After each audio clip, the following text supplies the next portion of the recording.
Pokoknya kalau pendukungnya Anies Baswedan ini masih saja bikin gaduh dan bikin onar, kembalikan saja Anies Baswedan ini ke negaranya sana, ke Yaman. Pokoknya itu semua itu pusatnya itu Anies Baswedan. Dulu sewaktu mau jadi gubernur Jakarta itu demo terus untuk menjelek-jelekan Ahok. Segala cara dimainkan supaya Anies Baswedan ini menang. Sekarang mau jadi presiden masih saja demo terus bikin onar. Agama buat mainan. Pokoknya namanya politik berkedok agama ya Anies Baswedan ini. Orang kalah kok minta menang. Kita sering banget ya ngedapetin di media sosial ini bahwa termul-termul pada bilang tangkap Anies ya, parkir air, korupsi. Ternyata yang ditangkap tuh kita ketawa aja. Ternyata para termul sendiri yang ditangkap. Nih yang ditangkap nih. Kasihan termul ya. Sudah bacotnya sudah kemana-mana, ternyata yang ditangkap orang-orang mereka juga. Sabar ya termul, nanti akan gantian pada waktunya. Assalamualaikum warahmatullahi wabarakatuh. Selamat siang, salam sejahtera untuk semuanya. Yang saya hormati Pak Pendeta Sepat Supit, Ketua Umum pertama ya. Kemudian yang saya hormati para pimpinan pengurus yang semuanya hadir di sini. Ini acaranya menjadi Hari Kebangkitan Nasional dan Partai Kemerdekaan Rakyat bersama-sama selama berapa tahun jadi Pak sekarang? 18 tahun. Bapak yang saya hormati juga Pak Musin, Pak Iwan, Pak Ramadan, dan semua saja ibu-ibu yang saya hormati, Ibu Lolita, kemudian saya hormati Ibu Veronia dari Kedutaan Rusia dan Pak Aziz, dan semua saja satu-satu ini tidak bisa sebut, panjang semua, banyak teman-teman semua di sini. Nah gini, tadi yang saya bilang anak muda perlu wejangan. Tidak, anak muda tidak perlu wejangan orang tua. Anak muda itu tahu apa yang harus dikerjakan untuk masa depan. Jangan, anak muda jangan minta wejangan. Anak muda itu bilang kami mau A, B, C, D, begitu. Apalagi 20 Mei. 20 Mei Hari Kebangkitan, anak muda.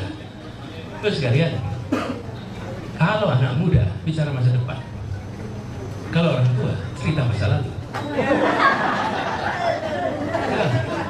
Jadi kalau Bapak Ibu dengar ada pidato, mulainya dengan kata begini, dulu, itu tua ini. Kalau ada yang mulai dengan dulu, itu tua ini. Tapi kalau mulainya besok kita akan A, B, C, D, E, ini masih muda. Tak penting hitungan tahun lahirnya kapan. Kalau dia masih bicara besok, maka dia masih muda. Kalau dia masih bicara rencana ke depan, dia masih muda. Tapi kalau sudah ceritanya tentang dulu, udah. Iya, maka itu anak muda tidak boleh menulis autobiografi. Autobiografi itu haknya orang tua. Anak muda menuliskan rencana masa depan. Itu anak muda. Jadi buat tadi anak-anak teman-teman muda siapkan masa depan. Saya diundang ke sini sama sekali ini buat teman-teman media, tidak ada urusan dengan partai-partaian. Saya ada urusan ini, saya menghormati Pak Sepat Supit karena beliau yang secara khusus datang ke rumah mengundang. Kemudian saya ingin sampaikan juga penghormatan atas gagasannya. Gagasannya apa sih? Gagasan persatuan dilakukan pada 20 Mei. 20 Mei itu hari kebangkitan, kita kenal sebagai hari kebangkitan nasional. Tapi kita perlu ingat, 20 Mei kebangkitan nasional, Sumpah Pemuda itu 28 Oktober. 20 Mei tahunnya berapa? 1908.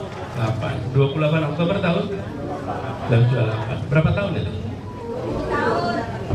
20 tahun. Kemudian dari 28 Oktober sampai 17 Agustus tahunnya berapa? 45. Berapa tahun itu? 17 tahun.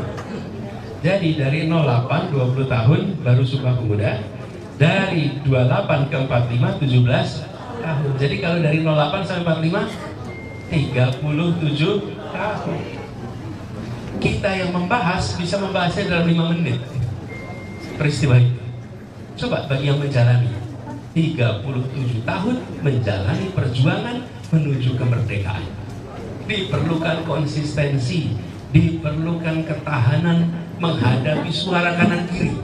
Bung, mana itu merdeka? Katanya tidak mau merdeka. Kapan? Saya bisa jawab. Tapi mereka yakin bahwa kemerdekaan itu akan terjadi. Dan dalam perjalanan itu mereka berkumpul 28 Oktober itu 20 tahun kemudian. membentuk gagasan yang namanya Indonesia. Apa gagasan itu? 3 hal. 1, tanah air, betul tidak? 1 bangsa. Lalu yang ketiga, 1 bahasa bukan 1 bahasa ya, 1 bahasa persatuan. Karena kita semua banyak bahasa, tapi bahasa persatuannya satu, Indonesia. Apa yang membuat ini dahsyat? Yang nomor 3, bahasa persatuan, bahasa Indonesia. Bapak Pendeta Subhat, Bapak berasal dari mana? Minahasa, bahasanya apa Pak? Minahasa, para Madan Kohan. Berasal dari mana Pak Madan? Sumatera Utara, bahasanya apa? Pak Iwan, dari mana? Karo, bahasanya apa? Karo, Bekosin, Jawa. Oke, bayangkan kita tidak punya bahasa persatuan, di ruangan ini sedang pakai penerjemah kita. Ya, yang 1 bahasa Minahasa, 1 bahasa Karo, 1 bahasa dari mana-mana Mandailing, bahasa Jawa. Pakai di belakang sana ada kotak-kotak tuh, isinya penerjemah. Kita semua headphone di sini. Betul tidak sekalian? Iya, mana mungkin kita menguasai semua bahasa itu. Tapi keputusan jenius membuat bahasa persatuan yang kemudian sekarang kita rasakan ini sebagai pemersatu bahasa. Dalam konflik sekeras apapun, ketika pihak yang berkonflik duduk satu meja, mereka tidak memerlukan penterjemah untuk mencari jalan keluar. Itu dahsyatnya kita di Indonesia. Dan sepakat satu bahasa sebelum ada negara. Di tempat-tempat lain ada negara dulu baru sepakat bahasa. Sehingga kesepakatan bahasa itu bukan perintah negara, itu kemauan rakyat. Apa pelajaran pentingnya? Ini Pak Habib Muhsin ini jumlah pengguna bahasanya paling banyak di Nusantara. Betul tidak? Jumlah penggunanya paling banyak bahasanya beliau nih. Betul kan? Yang digunakan sebagai bahasa bersama bahasa apa? Benar mana tuh? Melayu. Jumlahnya paling banyak tidak? Tidak. Inilah kematangannya. Kita perlu belajar banyak. Mereka memilih untuk menggunakan sebuah bahasa yang dianggap bisa mempersatukan, yang setara, yang tidak ada strata, yang semua sama. Nah, ini terus sekalian apa kuncinya? Nah, ini buat ke depan, bahwa persatuan yang dibangun itu sudah menjadi sebuah persenyawaan. Kenapa? Karena menjadi Indonesia tetap Minahasa, menjadi Indonesia tetap Jawa, menjadi Indonesia tetap Karo, menjadi Indonesia tetap Mandailing.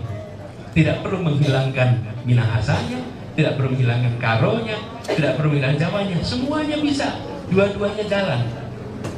Kenapa? Karena kita memiliki rasa keadilan di dalam membangun sistem. Nah, ini ke depan. Usul saya, kita perlu serius menakar soal ini. Dengan adanya perasaan keadilan, maka muncul persatuan. Nah, mudah-mudahan bagi teman-teman muda semua, yuk terus berjuang menghadirkan keadilan supaya ada persatuan. Setahu saya belum ada persatuan bisa dibangun dalam ketimpangan. Kalau ada, saya mau lihat contohnya. Belum ada, selalu dalam perasaan kesetaraan. Kami berharap mudah-mudahan dari PKR ini diusahakan untuk terus ke arah sana, terus ke arah sana sebagai sebuah perjuangan. Jadi selamat kepada yang terus menjaga semangat yang telah dibangun oleh para pendiri.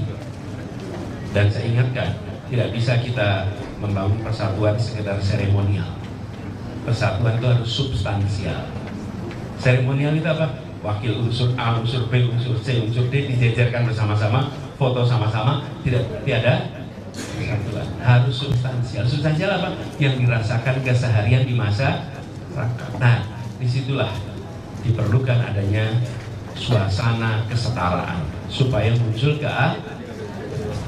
kesetaraan apa? Kesetaraan kesempatan bekerja, kesempatan pendidikan, kesetaraan. Tapi kalau untuk bekerja ada diskriminasi berdasarkan apapun, nah di sini nanti muncul ketegangan. Pasti. Tapi kalau ada kesetaraan, di situ muncul perasaan kebersamaan. Jadi saya ingin sampaikan terima kasih pada yang terus memperjuangkan. Saya sampaikan waktu itu insya Allah hadir, tapi rencananya waktu itu 15 ya Pak ya? 15, kemudian digeser menjadi tanggal 21. Kami bersyukur bisa sejenak bersapa, tapi kami mohon maaf tidak bisa terlalu panjang karena ada acara yang agak urgent yang harus kami hadiri sama-sama. Jadi terima kasih pada semua yang terus lihat masa depan. Semoga dimudahkan perjalanan semua. Terima kasih. Kurang lebih mohon maaf. Assalamualaikum warahmatullahi wabarakatuh. Halo teman-teman, berjumpa bersama saya di Politik Dangi. Luar biasa sekali bagaimana pidato Pak Anies Baswedan, calon presiden 2029. Teman-teman, para termul pasti kepanasan dengan apa yang disampaikan Anies ya. Bahkan para termul tidak rela kalau Anies ini menjadi presiden, teman-teman. Apalagi nama beliau masih diperhitungkan. Beliau sekali, kalau kita melihat akan membuat sebuah partai. Banyak yang menyindir Anies, banyak yang menyerang Anies, bahkan lebih banyak juga yang mendukung Anies, lebih banyak juga yang cinta terhadap Anies. Inilah tokoh yang sangat disayang rakyat, diserang masyarakat, teman-teman. Anies Baswedan itu kalau kita melihat, teman-teman, beliau kerap kali disindir bukan hanya para tokoh namun masyarakat pun pasti akan menyerang beliau, para termul ini, teman-teman. Namun itu tidak masalah bagi Anies ya. Anies hanya fokus bekerja, fokus mengajar, fokus mengabdikan dirinya bagi bangsa dan negara lewat dunia pendidikan, lewat dunia sosial. Itulah yang dilakukan Anies. Bahkan kalau kita melihat bagaimana Anies menjadi pembicara-pembicara di setiap kampus bahkan di luar negeri, di semua acara itu Anies lakukan itu artinya bahwa Anies ini memang sosok pemimpin yang bijaksana, yang mengabdikan dirinya untuk kecerdasan masyarakat, teman-teman. Ini berbeda kan dengan anak muda yang diidola-idolakan para termul, yaitu Gibran Gibran katanya anak muda, namun jarang sekali memberikan atau tidak pernah terlihat memberikan kuliah gratis di kampus-kampus.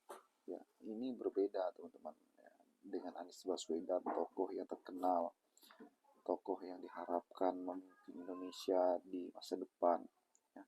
Dan inilah kenapa Anies Baswedan itu masih dicintai, bahkan ditakuti oleh kaum-kaum yang tidak suka dengan beliau, teman-teman. Saya yakin bahwa suatu saat nanti Anies akan menerima hal yang luar biasa menjadi pemimpin di negara kita. Para pendukung Anies pasti akan bersatu mendukung Anies, teman-teman menghadapi para termul-termul yang sok-sok keras Bagaimana menurut kalian? Kita diskusi di kolom komentar